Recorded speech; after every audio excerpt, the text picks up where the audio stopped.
국내에서 거의 유일하게 성윤리에 대하여 가르치는 분은 구성의 선생입니다. 저는 해외에서도 성에 대하여 이렇게 솔직하게 가르치는 사람을 본 적이 없습니다. 남자가 할 수 없는 일을 여자가 합니다. 남자는 성에 대하여 솔직하게 말하지 못합니다. 민망하기 때문에. 남자들은 아담과 같습니다. 자기가 벗었음을 인하여 부끄러워하고 잎사귀로 옷을 만들어서 그것을 감추려고 합니다. 남자는 자기 자신에 대해서도 말을 못합니다. 하물며 남에 대해서 어떻게 말을 할 수 있겠습니까? 아예 성이라는 주제를 입에 올리지 못합니다.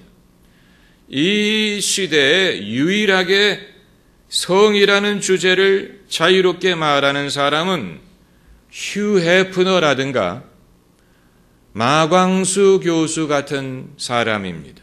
자유론자의 입장에 있는 사람들이 차라리 성에 대해서 솔직하게 말을 하지만 반대 입장에 있는 사람들은 민망해서 말을 하지 못합니다.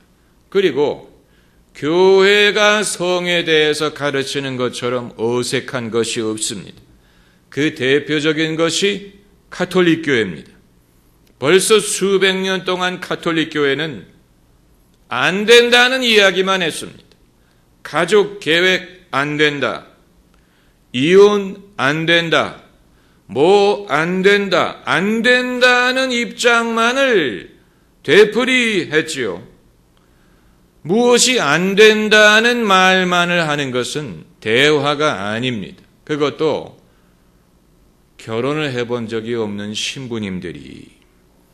그러다 보니까 인간이 가장 강한 호기심을 갖고 있는 주제에 대하여 그리스도인들이 대화를 하지 못하는 것입니다.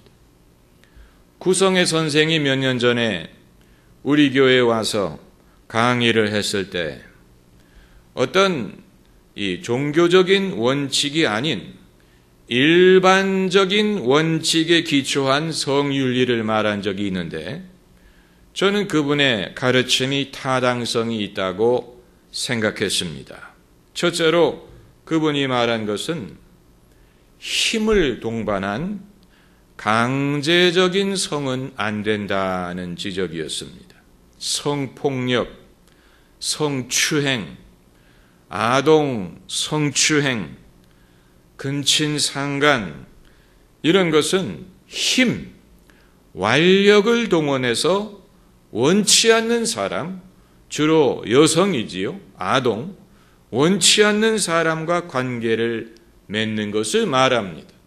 이것보다도 비겁한 일이 없지만 우리가 몰라서 그렇지 상당히 많은 그런 일들이 벌어지고 있다는 것입니다. 그리고 이것이 피해자의 일평생 얼마나 상처를 남기는지 모릅니다. 그리고 두 번째는 돈으로 사는 성도 안 된다는 지적입니다. 오늘날 이 문제에 대해서 항의하는 사람들 많이 있습니다.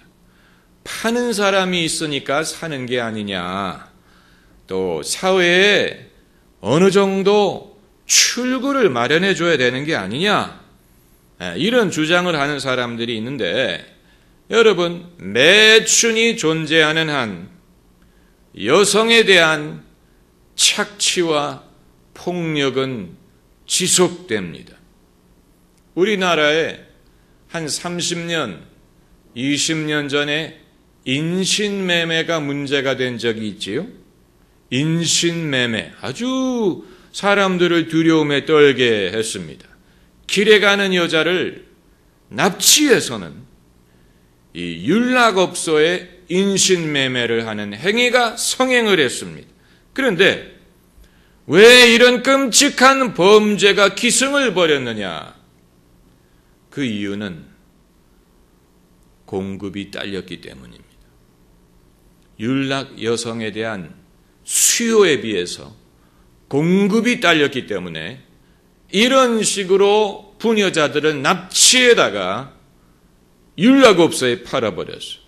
이건 상상할 수 없는 일입니다마는 이런 일들이 오늘날 전 세계적으로 일어나고 있습니다. 이게 소위 현대판 노예 제도, white slavery, 백인 노예 제도라는 것이 바로 이런 것을 두고 말하는 것입니다. 동유럽의 여성들, 또 태국이라든가 그 이외에 많은 나라의 여성들이 취업시켜준다는 말을 믿고 따라갔다가 율락업소에 팔리고 그나마 직업을 준다는 말을 듣고 따라가는 건 양반이고 여행 온 여자들은 납치에다가 이런 데다가 파는 이것을 현대판 노예 제도라고 부르는데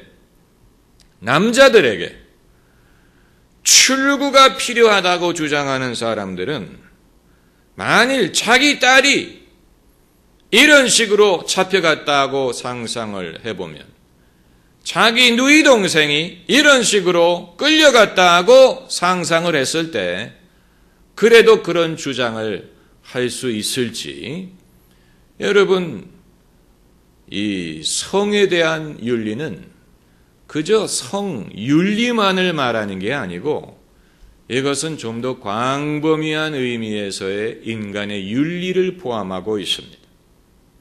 그래서 구성의 선생이 유일하게 합법적인 성으로 규정한 것은 상호 합의에 의해서 이루어지는 것을 그것만을 포함한다고 했습니다. 성인 상호 합의 안에 이루어지는 강요가 아니고 또 대가를 주거나 받거나 하는 것이 아닌 성인 간의 상호 합의에 의해서 이루어지는 것. 다만 이 부분에 있어서도 판단력이 필요하다고 말을 했습니다. 여러분, 사람이 서로 원한다고 모든 것을 할 수 있는 건 아닙니다. 여기에는 이제 책임을 질 수 있는지 또 그것이 서로에게 유익한지 결과가 어떠할지를 생각할 수 있어야 돼. 이건 지극히 상식적인 것입니다. 오늘 본문에서 제가 지난주에 성경에 등장하는 최초의 성윤리라고 말씀을 드렸는데 라반은 장인이고 야곱은 사위입니다. 그래서 야곱이 이제 라반을 떠나서 고향으로 돌아오려고 할 때 라반이 자기 사위에게 뭐라고 부탁을 하냐면 내 딸들을 구박하거나 다른 아내를 취하지 말라고 부탁합니다. 라반이 왜 이런 부탁을 하겠습니까? 자기 딸이 부탁할 수 없는 것이기 때문입니다. 자기 딸들이 말할 수 없는 것이기 때문에 장인이 말하는 것입니다. 아직 그 당시는 여자들이 자기의 권익을 스스로 지킬 수 없는 사회였습니다. 남자가 모든 권한을 가지고 있었습니다. 그래서 남편이 아내를 구박하더라도 막을 방도가 없고 아내를 버리고 다른 아내를 취해도 거기에 대해서 대책이 없는 그런 사회입니다. 만일 여자가 버림을 받으면 그야말로 길바닥에 나가 앉든가 생계가 막막해질 수 있는 그런 시대입니다. 그렇기 때문에 여자를 보호해 줄 수 있는 장치가 없습니다. 이혼을 당하더라도 생존을 보장할 길이 없습니다. 그러니까 여러분, 성윤리라는 것은 성행위만을 다루는 것이라고 생각하면 안 되고 성경은 성윤리, 아니면 성적인 죄를 따로 떼어서 말하고 있지 않습니다. 여러분 그 사실을 아십니까? 기독교인들은 성만을 따로 분리해서 성윤리를 말합니다. Sexual ethics, 또 sexual sin, 성적인 죄, 성적인 것만 따로 떼내서 말을 하지만 성경은 그렇게 하지 않습니다. 왜냐하면 성윤리라는 것은 인간의 성행위만을 다루는 게 아니고 거기에는 포괄적으로 많은 것들이 포함이 되어 있습니다. 그렇기 때문에 라반이 사위에게 딸들을 구박하지 말고 다른 여자를 아내로 취하지 말라고 요구하는 것은 이건 여러 가지 의미에서 자기 딸들을 위해달라, 자기 딸들을 보호하고 자기 딸들이 자기 스스로를 보호할 수 없는 사회에서 아버지가, 친정아버지가 대신 그들의 입장을 생각하는 것입니다. 그러니까 야곱에게 부탁하는 것은 뭡니까? 야곱에게 어떻게 해달라고 부탁하는 것입니까? 자기 딸들을 사랑해달라고 부탁하는 것이죠. 구박하지 말고 다른 여자를 아내로 삼지 말아달라는 말은 결국은 자기 딸들을 사랑해달라는 말입니다. 그러니까 성윤리도 결국은 가장 거기에서 귀중한 덕목이 뭡니까? 사랑이라니. 성이라는 것은 사랑과 함께 갈 때에 인간에게 복이 되고 기쁨이 되고 좋은 것이 될 수가 있고, 만일 그게 아니고 성이 사랑과 결별해서 따로 움직일 때 그때 그것이 사람에게 상처가 되고 죄가 될 수 있다는 얘기입니다. 여러분, 성윤리라는 것을 무조건 나쁘다, 부끄럽다, 더럽다, 죄다 이런 식으로만 생각을 하면 결국 사람은 성에 대해서 숨기고 감추고 이중적인 삶을 살 수밖에 없습니다. 우리는 생각해야 됩니다. 왜 하나님이 인간에게 이러한 요구를 하실까? 하나님이 뭐가 부족해서 인간이 가장 호기심을 갖고 인간이 가장 강한 욕망을 갖고 있는 부분에 대하여 왜 하나님이 인간에게 부끄러움을 느끼게 하시고 수치감을 느끼게 하고 이것을 죄악시하고 많은 규제를 하실 것이냐? 왜 하나님이 그렇게 하신다고 우리는 생각을 하는가? 이건 오늘날 기독교인들이 생각해야 되는 부분입니다. 왜 우리는 성하면 죄의식을 생각하고 부끄러워하고 죄와 연결을 시키고 도대체 그것이 사람에게 어떻게 유익하고 어떻게 그것이 경건할 수 있는지를 생각을 하지 못하느냐? 왜 기독교인들은 성에 대한 주제만 나오면 조개처럼 입을 닫아버리느냐? 민망해하느냐? 이건 하나님이 인간에게 주신 가장 귀한 축복에 대하여 축복을 축복으로 여기지 못하고 선한 것을 선한 것으로 여기지 못하고 오히려 선한 것을 나쁜 것으로 생각하고 축복을 저주로 생각하고 또 아름답고 선할 수 있는 것을 나쁜 것으로 생각하면서도 거기에 대한 욕망을 지울 수 없는 그런 이중적인 모습을 갖게 한다는 것입니다. 여러분, 사람이 영적인 그리스도인이 되기 위하여 spiritual Christian, 영적인 그리스도인이 되기 위하여 몸에 대한 것을 부인해야 되는 게 아닙니다. 육체적인 것을 부인해야 사람이 거룩한 그리스도인이 되는 게 아닙니다. 거룩한 영성이라는 것은 몸에 관련한 것을 죄악시하고 부인해야 되는 게 아니에요. 그건 잘못된 가르침입니다. 인간의 몸은 죄가 아닙니다. 죄는 몸은 악한 게 아닙니다. 만일 몸이 악한 것이라면 하나님의 아들이 어떻게 몸을 입고 이 땅에 오실 수가 있습니까? 몸이 악한 것이라면 예수님이 왜 몸으로 부활하시겠습니까? 몸이 악한 것이라면 왜 우리는 몸이 다시 사는 것을 믿습니까? 몸이 나쁜 것이라면 왜 하나님은 인간을 창조하셨습니까? 흙에서 인간을 왜 창조하셨겠습니까? 몸이 나쁜 것이라고 생각하는 것은 하나님의 창조를 부인하는 것입니다.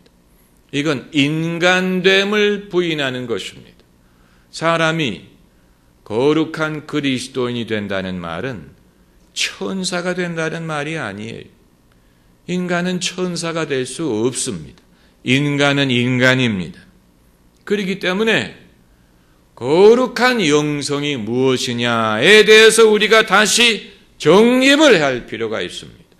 거룩한 영성은 사람이 자기의 육신을 부인하고 육신의 모든 욕망을 부인하고 죄악시하고 부끄러워하고 소위 신령한 것만을 추구함으로 이루어지는 게 아닙니다. 그건 불가능한 것뿐만이 아니고 무의미하고 불필요하고 해가 됩니다. 바로 그게 소위 은혜를 받는다는 명목으로 집을 버리고 산에 올라가서 가정을 버리는 가정주부 같은 사람들, 집안일을 하지 않고 남편과 자식을 버리고 자기는 신령한 것만을 추구하겠다고 기도원에 가는 여자들. 여러분, 그게 거룩한 영성입니까? 그게 책임 있는 그리스도인입니까? 그건 이단에 빠진 것입니다. 잘못된 영성입니다. 미혹된 것입니다. 그러나 그런 식으로 생각하는 사람들이 많이 있습니다. 거룩한 영성은 뭐냐? 거룩한 영성은 인간답게 사는 것입니다. 그래서 즐길 것은 즐길 줄 알고 사랑할 것은 사랑할 줄 알고 이웃과 어울릴 줄 알고 자기의 일을 좋아하고 하나님과 화목하고 이웃과 화목하고 이게 거룩한 영성, 그게 거룩한 것. 그리스도인이 자기 아내를 사랑하는 것, 자기 남편을 사랑하는 것, 자기의 일을 즐거워하는 것, 또 이웃을 사랑하는 것, 인생을 즐길 줄 아는 것, 감사하며 사는 것, 이런 모든 것이 거룩한 영성이에요. 영성이라는 것이 천사처럼 하늘로 올라가는 게 아니에요. 인간은 그렇게 할 수도 없고 그렇게 할 필요도 없습니다. 하나님이 인간을 그렇게 만드신 것이 아닙니다.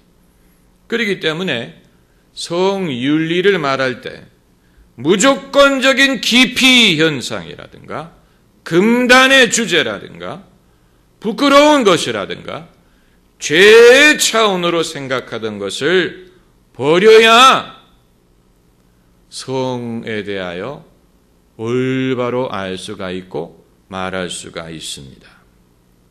아까 말씀드린 것처럼 이 시대에 유일하게 성에 대해서 자유자재로 말하는 사람들이 휴 해프너라든가 마강수 교수 같은 사람뿐이라는 것은 뭔가 문제가 있다는 것을 보여주는 것이죠.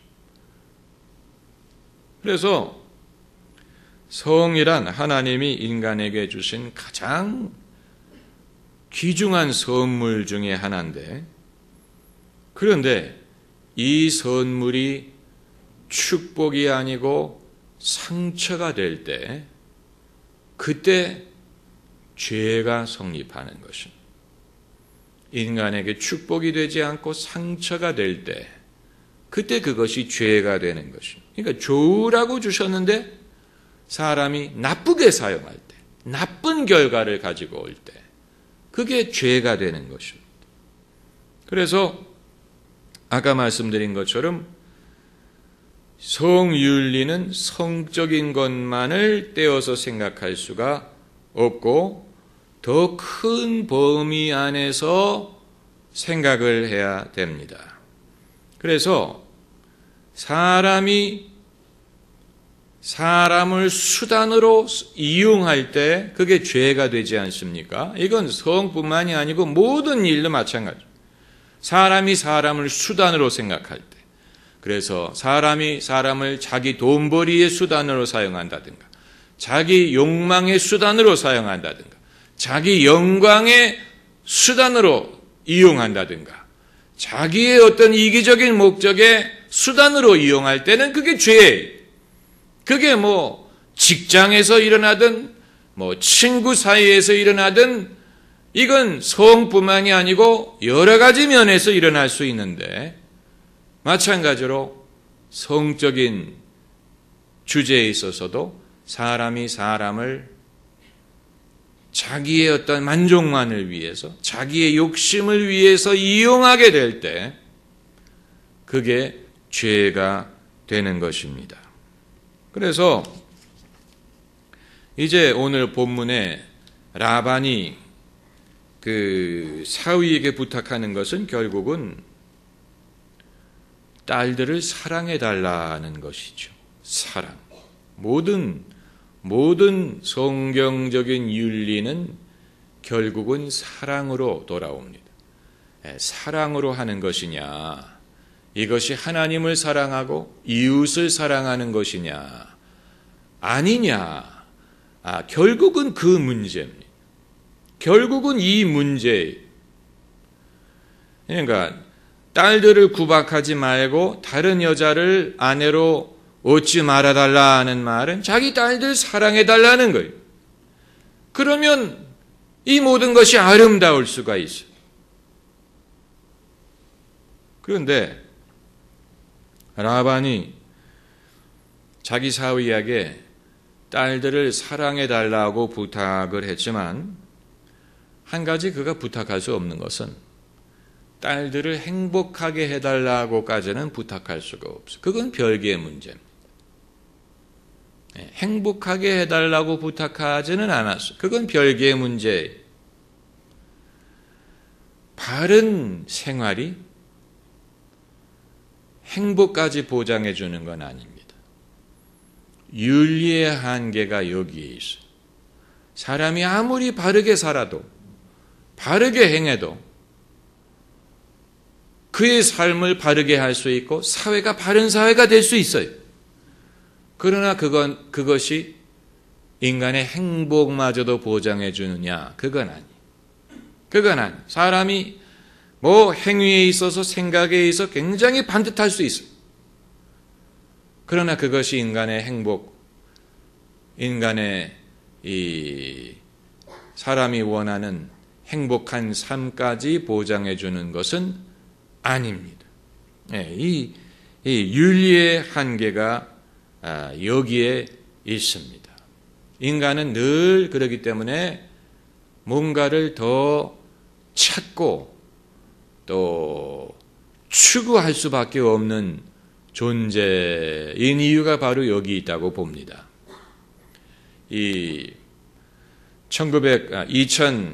2008년 세계 금융위기에 대한 다큐멘터리를 보니까 아이슬란드에 대한 이야기가 나와요. 아이슬란드의 인구가 100만이 되지 않습니다. 굉장히 인구가 작아요. 그런데 아이슬란드가 2007년까지 이 세계에서 가장